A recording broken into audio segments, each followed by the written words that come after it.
So this is Pacific War by Victory Games, designed by Mark Herman, something of a legendary game from something of a legendary wargames designer. I have got the Coral Sea scenario set up here, which I've not played. In fact, I've not played this game at all before. I'm just learning it. It's on the GMT P500 list. It hit its numbers very, very quickly within a day, I think, and it's up to something like 2,600 pre-orders, something like that. So it's done extremely well. Like I say, a legendary game from a legendary designer. This is has a reputation as a monster game, and one of the scenarios is a monster scenario because essentially this is an operational system that is clean and accurate enough to be able to play the entirety of the Pacific campaign with it. So the strategic scenario number one here, the Pacific War, with a postulated playing time of 95 hours, which I suspect is ridiculously underestimating the playing time. But this is one scenario in this book, but there are something like 27 scenarios in here. You have what are called engagement scenarios, which are, as you can see here, 2 battle cycles. So essentially 2 runs through this pink turn chart on this display, and each of these engagement scenarios lasts, well, it's playable in, they reckon, 15 minutes, 20 minutes, half an hour. It'd probably take you longer to set it up and find all the counters than it would to actually play through. And you've got, it's essentially some rolls through the combat tables without much more decision making than that. So you've got the strike on Pearl Harbor, you've got Savo Island, you've got a naval engagement somewhere, you've got a land combat in Burma, and so on. So it's really practicing air strikes and submarine battles and air to naval attacks and so on. Then you get into bigger things called battle scenarios, which use some more rules and last a number of campaign days. So you can see the Relief of Wake Island here is 28 days. Coral Sea, which is what I've got set up, lasts 21 days. You've got Midway, which lasts 28 days. You've got the Battle for the Solomon Islands, 21 days, and so on. Then you get into what are called campaign scenarios, and these can last a number of months. The Malaya campaign is 3 months. The Philippines campaign is 3 months. And so on through to something which I think is 22 months, a sort of half the war kind of thing, breaking the Bismarck barrier, which is 22 months. But most of the campaigns are 3 to 6 months. That one is a bit of an outlier. And then you get the full, I say the full game, but Mark Herman, I'm sure, has said in a post that he never really intended this game to be played as the full war using an operational system. He included it, but he's only played it once. He at the time he made that post, he said he played it once. I think he may have played it more often, given that there's a new version coming out with some tidied up rules and hopefully some better graphics. This may have been state of the art from Victory Games when it came out in 1985, but by today's standards it's a little lackluster. So for example, if you look at the C hexes, you can barely see the hex numbers. I can barely see them, and I'm stood right next to them. So setup is quite challenging because it's very hard to see the hex numbers. You look at the American counters, and you've got black text on a dark blue counter. They're barely legible. I can hardly see what's written on these. And when you can see what's written on them, for example, if you look at this Japanese aircraft here, I can see it through the camera, but when I'm looking at it with the naked eye, that one tiny little subscript E, that L2, that 10 whatever, I can't even read the letter next to it. And then you've got these tiny little letters up here which I think say A, N and G. I think that's your air attack, your air-to-air attack, your air-to-naval attack, and your air-to-ground attack or something. But they are astonishingly hard to read, and if you try an American aircraft, you can just forget it with that black writing, and the range is really hard to see, and so on. So I'm really hoping that GMT sort out the graphics so that this is more legible in the version they produce, and I'm sure it will be. I'm sure they will iron out some of these this 80s graphic design. I mean, it looks beautiful, don't get me wrong. I'm not against the aesthetics of the map, but its usability is not that good. So yeah, okay, coming on to the actual scenario, the Battle of the Coral Sea, then what you'll notice is that on the map you get essentially force markers and task force markers, and you get information counters like the presence of airfields and ports. So if we look in here, we've got a task force marker, and we know it's a task force because it's got a ship, a silhouette on it. And then beneath it we've got an airfield and a port with some, in this case, some launch values for the airstrip and a flak value, and we've got a flak value on the port and a task force marker. If we go in here, we can see a force marker because it doesn't have the silhouette, but it's also got a task force in there and another task force in there, and so on. And then we've got some information markers before for ports and airfields and so on.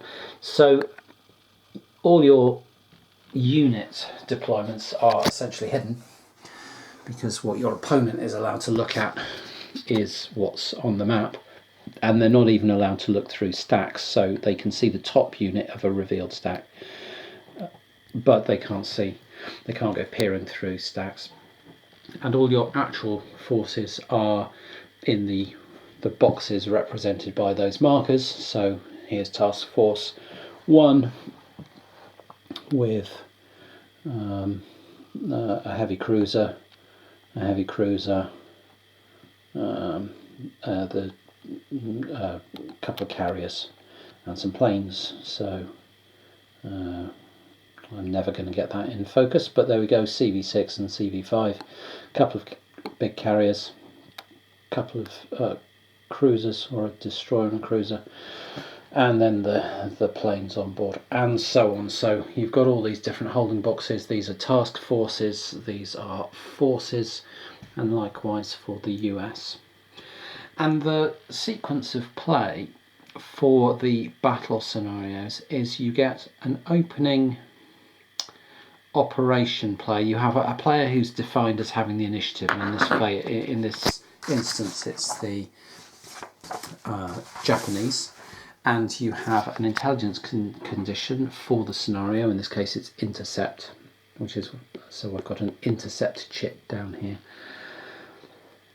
What's going to happen then is that the Japanese will get to move a hex at a time with their naval forces, and what they will do is, as they move each hex, the US will be able to try and search for them with any planes within range and make search rolls and try and start identifying what each of these counters is. And if they make successful search rolls, then the Japanese player has to tell them certain levels of information depending on how good a roll they get. So it could just be that they have to tell them a rough makeup of the composition, and they're allowed to lie quite substantially about it. And there are higher and higher levels of intel where you have to give more and more accurate information about the composition of that force. Okay.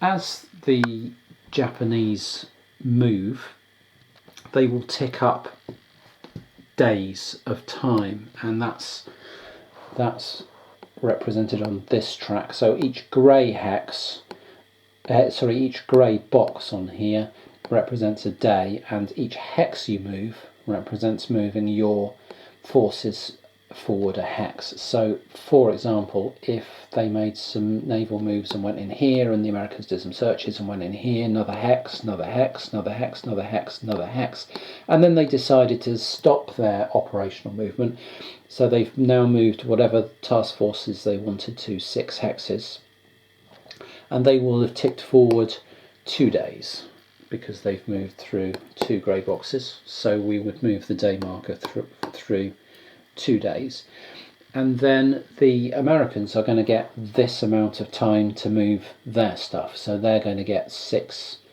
hexes essentially worth of movement, and they're going to take as much as they like.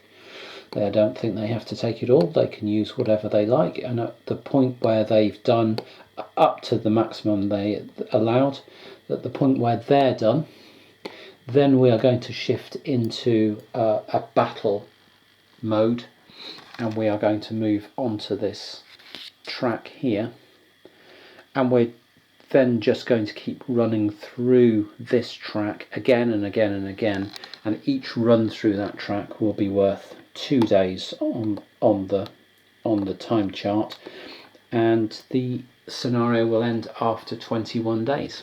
So we're going to get somewhere around 8 to 10 turns, depending on how much operational movement happens before we get into those battle phases.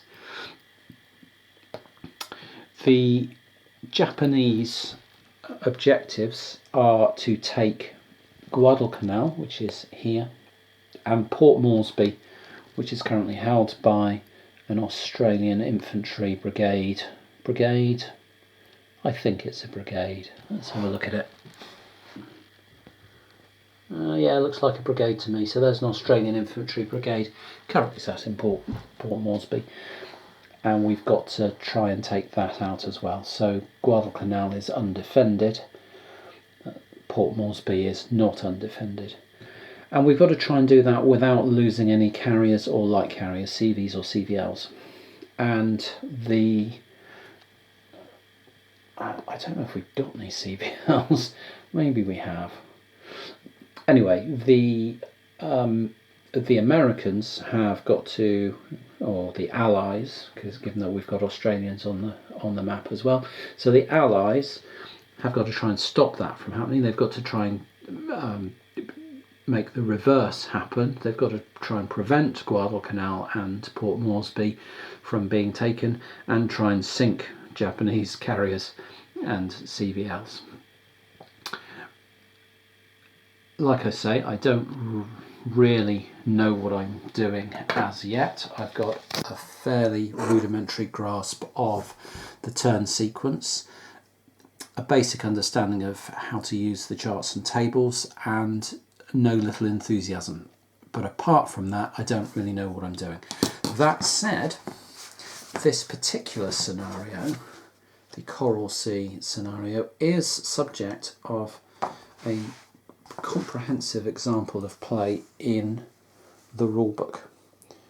So you have the setup with all the units there, and then you have these rather natty maps showing moves and nice long pages and pages and pages of explanation as to what's going on. I have read through this, and while it's decent, it doesn't explain enough of the rules for you to feel like you could play afterwards. For example, it says we're loading troops onto transports. It's like, well, how many can they carry, and how do we do amphibious assaults when we get to the end of it, and so on. So they're not quite enough detail in here to fully explain how to play, but it does go on some, and it runs through lots and lots. In fact, it pretty much runs through the entire game, and you get about 8 pages of that. So it's quite useful, but it's I wish it came at the end of the rules so that I could have read the rules and then gone, oh, I wonder how that all fits together, and then I could have got that. Whereas actually, I read through it and went, this isn't really telling me how to play, and I'm not quite understanding what's going on. So maybe I'll go back and reread it, having read through most of the rules, and I've ignored the bits that I know I won't need, like submarine combat, because we haven't got any submarines on the map and so on. So, yeah, the rule book is 80s style, beautifully written, really cleanly written, but not structured in a particularly friendly way, I have to say, with these examples of play. And then you get the rules that you need to play the battle and engagement scenarios, and then it stops, and then you get another section that starts introducing more stuff that you'll need for the campaign and engage the campaign scenarios and the strategic scenario. Anyway, here it is, Pacific War. I'm going to push on. I would say the first turn, but I'm not sure. I'm not sure how it's divided up. It's certainly divided up into battle cycles, but we're going to get this initial operational move first, and then the the reactive operational move. So the Japanese get to do this operations move, then the Americans get to respond. We get some searches, and then we will get into these battle cycles, which are the meat of these battle scenarios. Let's crack on then, and I'll try and explain what's happening as I get into it. Here we are then in Pacific War, and we are in the Operation Player Contact phase, which is this opening phase where the Japanese player gets to make essentially some sort of strategic moves, and the US player gets to stop them at some point, and then the US player gets to make an equal number of these strategic moves before we go into the battle phases. Because we're on intercept, the Americans can stop the Japanese after 2 naval moves, but before we get to any of that, the Japanese are going to do their ground moves first, and they're going to load these 2 ground units, some Marines and an infantry regiment and a battalion, so that will fit onto that amphibious vehicle there. And similarly in here they have some engineers at the bottom that are going to embark on this amphibious sort of transport thing there, and that's all good. So that's their ground moves done, and now we go into, well, they could do air moves, but they don't want to do any air moves, so they are going to start moving their naval units. And at this point things become quite interactive, because the Americans can conduct searches for the Japanese, and the Japanese can conduct searches. I don't know if the Japanese can conduct searches for the Americans, but certainly the Americans can conduct searches for the Japanese, and they can do them before they even move. So they can, for example, they've got an air unit in here, 03, on this airfield, and let's go up here. Force 03 is this this air unit here, barely legible, and like I say, like I was complaining about in the intro, but that air unit has a range of 6, and it's flying out of here. So 1, 2, 3, 4, 5, I think. 4, 5, yeah. And so it can run into here and make a detection attempt on one of the forces or task forces in here. I need to check what they're allowed to do. Are they allowed to do more than one? Are they just allowed to search for one? I'll have a look at that and come back. Back to my question then, and it looks like searching is done by hex rather than by individual force or forces. So the aircraft in here is going to immediately conduct a search of the Rabaul area and see what it can find. And so to do this, we take a look at the search chart for the appropriate power, because the Allies have different tables from the Japanese, which is all a bit, well, super interesting actually, that the ranges and capabilities of the forces are represented in this way. We know the Japanese had very good long-range aircraft. You know, Zero's had extremely extensive range, and they had great reconnaissance aircraft, and that is represented in these search charts, where the range for one engine, two engine, and four engined air units during the day for the Allies. They can search out to 5 hexes, so even though the aircraft has a range of 6 for its strike and fight capabilities, if you're sending it on attack missions, for searching its range runs out at 5 during the day, which is the table we use in this Operation Player Contact phase. The modifiers to me look like there's a -1 because there's 2 enemy task forces in the hex, and so they've got a -1 on the die roll. And so a 0, 1 or 2 looks like it will be sufficient to detect something, and the colours denote how much information you get. So blue is better than red, is it better than red? Yeah, blue's better than red, and green's better than blue. So if you get a green result, you're getting, so lower is better basically. Red result gives you the least information, blue mid information, and green the most information. So let's give the Americans a roll here, and they've got a 0, and that is the best possible roll they could have come up with, and that means they have got blue levels of information on both those forces. So firstly, they're detected, and the target player would have to report the number of capital ships units and number of non-capital ship units, and whether there are any aircraft carriers in the task force. So the Americans now know that Task Force 3 has aircraft carriers and Task Force 4 does not. And that's interesting. We flip them both over to the detected side, and also I think that air unit is detected, but I think they're pretty much always detected. It's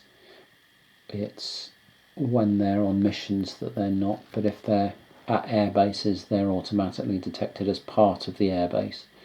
So these flip over to their detected sides. Okay, well, that's not ideal. And if we were playing an opposed game, the Japanese player would have to tell the American player at this point how many capital ships and non-capital ships were in each task force. But I'm not going to bother with that. What do we have? One of them has got 2 heavy cruisers, a light carrier, and an amphibious. So would that be the heavy cruisers count as capital ships? I'd have to see whether they do or not. I assume they do. So it'd be 3 capital ships and 1 non-capital ship. And here, Task Force 4 has got a CVS, a seaplane carrier, 2 light cruisers, and a transport. So I think that would be 4 non-capital ships, and that is what the Americans would learn as the result of that search.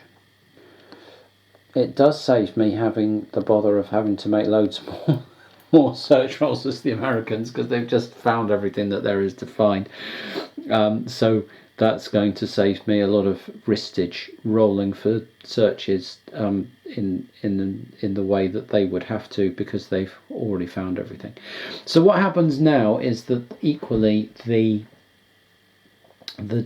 Japanese player could make searches for Americans, and they have got a long-range aircraft based here, which is that one there, with a range of 16. If we count it, how far is it? 1, 2, 3, 4, 5, 6, 7, 8, 9, 10, 11, 12. So let's see, if we went 12 hexes and we looked on the Japanese search chart, and the Japanese search chart only actually goes out to 8 hexes. In fact, both search charts only go out to 8 hexes, so they may have a range of 16, but that isn't a search range of 16. That is a rebase range of 16, that they certainly can't search that far. So the Japanese haven't got any searches that they want to do as of now. Now they'll move some task forces. So Force 2 is, I believe, aircraft. It's all aircraft that's based out of the airbase there, so that's staying put. Task Force 3 is going to come, well, it's detected now, so it might as well come this way, and Task Force 4 is going to split up and come this way.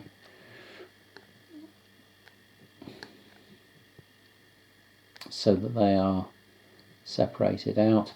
And over here, Task Force 1 is going to slide in here. And that moves us forward, and the Op Naval moves us forward into this grey box here, and that slides our day marker on our time track forward 1 here, and we do this again. So I suppose the Americans don't really have, they've got nothing that can search out this far, obviously, and they've discovered the 2 things there to a fairly reasonable degree.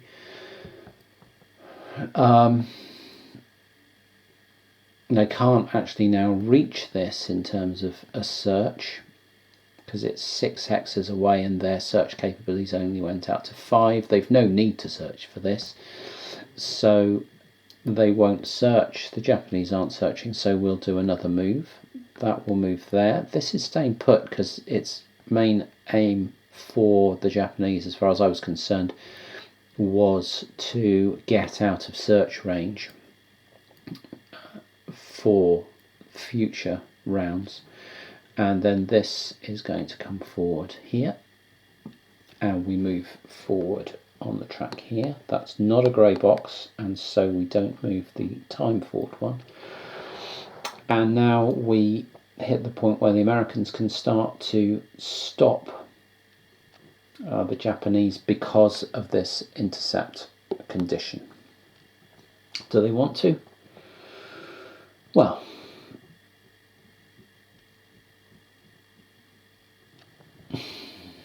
not really. It doesn't make much difference in terms of the length of time the scenario is going to take. So if they stopped now, we've used 1 day out of 21 days, we've got 20 days left, that's 10 battle cycles. If we wait for them to move, they get a free move. If we wait for them to move once and then stop them there, they'll have a free move and still have 10 battle cycles, because we'll only have had 1 day. If we let them move here, they'll get 2 moves, and then we'll move forward a day and get 9 battle cycles. So we'll have given them 2 moves and they're down to 9 battle cycles. So it's really not making much difference in terms of the amount of range we're giving the Japanese.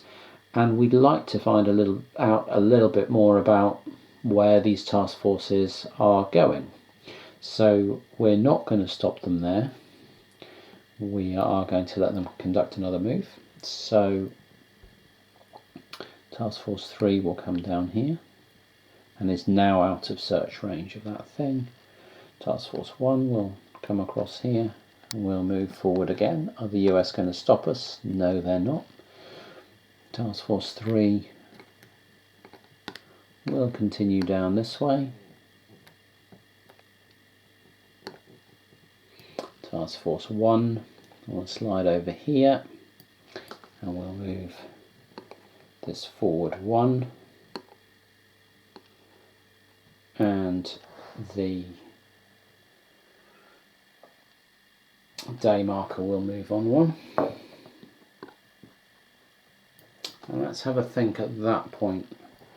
If that would give us, as the reacting Americans, 4 moves. Let's say we moved out from port here with our main task force with the Yorktown and Lexington in over here, and we moved 4, 1, 2, 3, 4. That would put us 1, 2, 3, 4, 5, 6, 7, 8. That would still put us a long way from this task force, but we have already detected it. How much range do these have on them? They have 7 range on them. 7 range. So I reckon we want to give them one more move. And so we're not going to stop them. We're going to let the Japanese move forward again. Task Force 3 will come down in here. Task Force 1 will carry on into here. And this naval move marker will bump forward 1, but that doesn't move our day track. And at that point the US player is going to call a halt to this operation contact phase, and we're going to move into the reaction contact phase down here. So we're going to move the phase marker forward there, and the Americans are going to get 5 naval moves as well as any air or land moves that they wish to conduct. And of course the Japanese are going to get to conduct searches as these moves happen and American task force markers get closer to their aircraft. So I'll come back in a bit when that's happened. Okay, back here in Pacific War in the reaction player contact phase, which is the American strategic move before we get into battle cycles. And we're going to try and use the fact that we got this lucky detection on this task force. We can pretty much see now that it's headed for Guadalcanal, so we want to try and get some aircraft over there to intercept it, maybe try and sink the transports or something like that to prevent Guadalcanal from being overrun. Can we get there in time? Not sure. Let's see. Questions over what to do with Task Force 2 coming out of Australia here. That's got 2 heavy cruisers in it. I wonder what we're supposed to do with those 2 heavy cruisers. That said, they can get sunk and we don't lose anything, so I suppose they've got to sail out and try and do something useful. How they do that I don't know, but I guess they come down into this area and we take our chances with the air power and see what happens. So we'll move. There's not going to be any searches because at the moment, because we're out of range of any Japanese search. So we will move Task Force 1 here, 1 into there, and Task Force 2 up here. Let's just bring that one, knock the whole stack of stuff over while I was doing it. So that would be one move, and we bump our little marker here forward 1, and we don't move the day marker because we're just catching up in time with what the Japanese have already done. So that's 2 and 2, and bump forward again. And there's 3 and 3, and let's just pause there. The Japanese have got long-range aircraft in here. We've seen from the tables that although they've got a range of 16, they've got a detection number of 0 out at range 8. 1, 2, 3, 4, 5, 6, 7, 8. So just out of range at the moment. They've also got long-range aircraft. I'm trying to remember what other hex they've got long-range aircraft in. They've got long-range aircraft in Force 2, which is in here.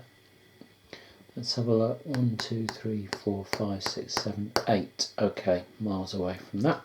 Okay, so we've done 3 moves for the Americans. So move 4 brings us in here and brings us in here. So let's see, we can now go 1, 2, 3, 4, 5, 6, 7, 8. So we can make a search roll out of here with our long-range aircraft to see if we've got any awareness of this incoming Japanese American task force. So let's roll a dice for that, and they get a 6, and that's definitely not. Up here, this guy's still out of range, I believe, from Rebel. 1, 2, 3, 4, 5, 6, 7, 8. Only just though. So that was 4. So last one, 5, and where should we come? Where should we come? I think we've got to try and come in here and get closer to Port Moresby. So now we've got another interception. This is at range 1, 2, 3, 4, 5, 6, 7 with the LRA out of there. Let's just check the numbers on the search chart.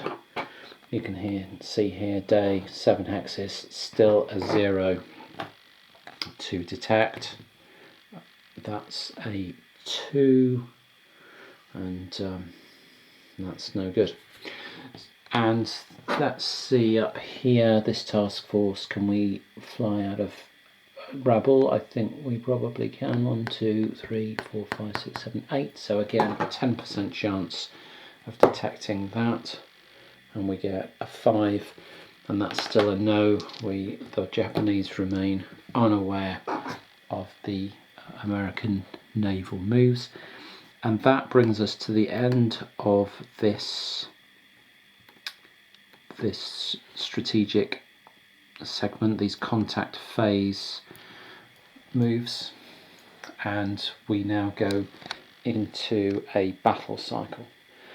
The first thing we do is we pick a lighting for the battle cycle, or we determine a lighting for the battle cycle, and the lighting can affect how easy it is to search and how easy it is to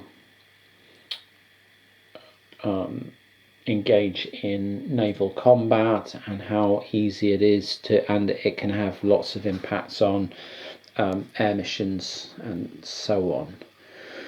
So obviously, day AM and day PM are the most advantageous times for combat. Dusk makes air missions much more difficult, and there are risks to landing planes at dusk, and night again increases the difficulty, and the ranges of potential naval combats, if you're sort of going into gunnery duels, are determined by, or potentially affected by, whether you're night, dusk or daytime.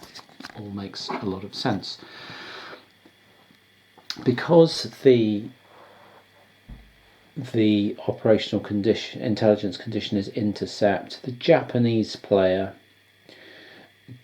can, in the first battle cycle, determine the opening lighting condition for this first battle cycle. And if they don't choose to do that, then we will roll it randomly on this table, and then they will get at some future point to move it round 2. So in other words, at some point in a future battle cycle, they can nudge the marker round 2 to something more advantageous to them at a future time. They will only get to do that once throughout the game, but if they don't use it now, they will then get to do something later. However, I'm thinking this might be quite a good idea because what we can do is potentially decide that it's night and use the cover of darkness to make our amphibious assault on Guadalcanal, and use that to minimise the dangers of interception, air power and so on causing us trouble. So we'll plan a night attack. We haven't detected the American task force that's coming towards us and aren't really aware of it, but still planning a night attack would make all the sense in the world, simply from the point of view of, stealth and prevention of air interception or anything else like that.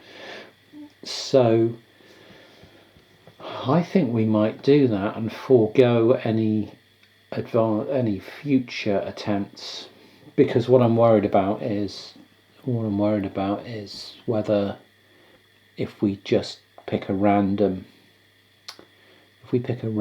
now.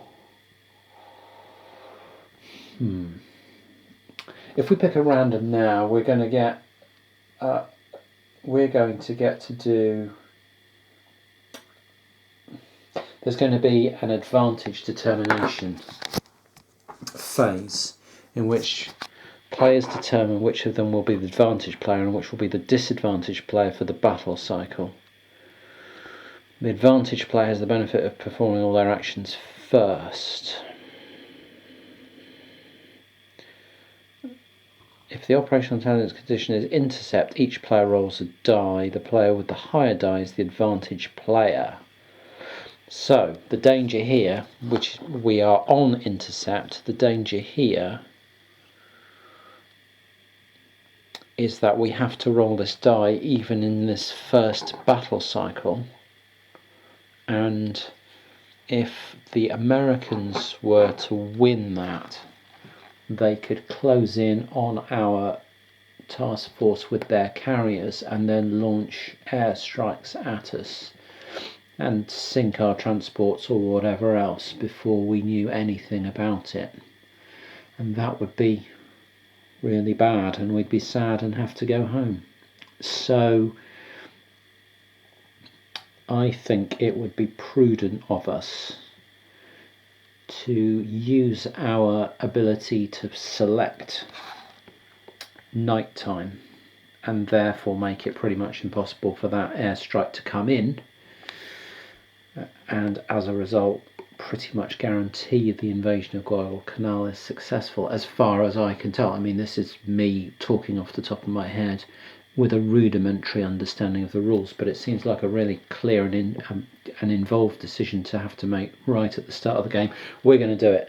We are going to select a lighting condition of night time, and then we're going to make I'm going to just double check that we do have to do this on the first battle cycle, but if we do, I'll come back with a dice roll. Okay, just to continue this then, yes, it is determined by a dice roll in this opening phase, in this opening battle cycle. And the only advantage that the Japanese have is that they win draws, so win ties. I don't know whether 10s are high or low in this game. I think they're low. I'm going to call 0s low because most of these charts and a lot of the combat tables has 0 as low. So 0s are low, so we're rolling 0 to 9. The blue die is the Americans and the white the Japanese. Here we go. And that is a 0 for the Americans and a 7 for the Japanese. So the Japanese could have lucked out there had they not chosen the lighting condition of night and just taken a gamble, but they chose not to. They chose to use their ability to determine the lighting condition, not take the gamble on winning this dice roll, and then won it anyway. But okay, so the Japanese are now the advantage player. We're through the advantage determination phase and we are into advantage movement, but I am going to call it here, and we will do some battle cycles on a separate video, taking this as our starting point.